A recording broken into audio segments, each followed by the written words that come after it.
professor Carlos, porque o próprio ministro da Saúde, Marcelo Queiroga, ele está lá em Belo Horizonte e ele conversou com a Globo News e ele disse o seguinte: esses dados não serão perdidos, o Ministério da Saúde tem todos os dados, é só uma questão de resgatar estes dados e colocá-los à disposição da sociedade. É exatamente o que o senhor falou. Ele falou assim: existe sim o backup de informação.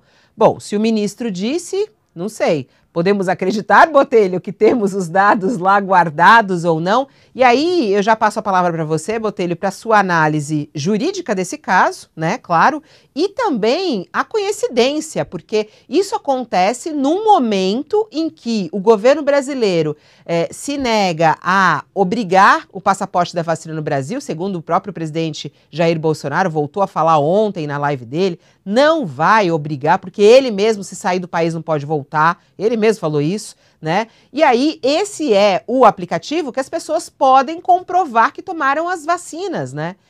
É uma coincidência, né? Isso, será, não?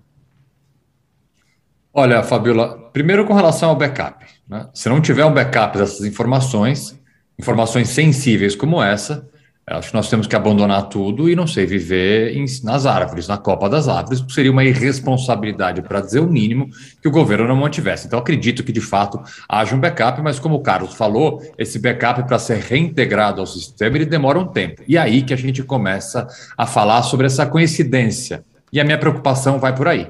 O momento, o timing desse ataque, ele chama bastante atenção, porque é justamente o momento em que se discute a exigência da comprovação da vacinação para uma série de atividades. Há uma disputa entre o governo federal e governos estaduais para se exigir um passaporte vacinal, há propostas, inclusive, quem sabe, judicializadas, para que se proíba a entrada de estrangeiros e brasileiros não vacinados nos portos e aeroportos do país. Estamos discutindo isso neste exato momento. E para que essa discussão possa ser efetiva, independentemente do resultado dela, é necessário que esses dados estejam disponíveis.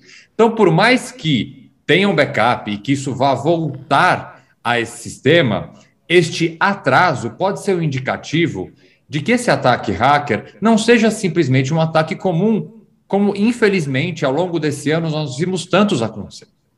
Porque, de fato, pode ser apenas uma tentativa de resgate, algo com um interesse comercial, mas pode haver, e eu imagino que nesse caso haja, porque já há indicativos que demonstram isso, um componente político do ataque, o que faz com que ele seja mais grave do que simplesmente um hacker qualquer tentando levantar um dinheiro de final de ano.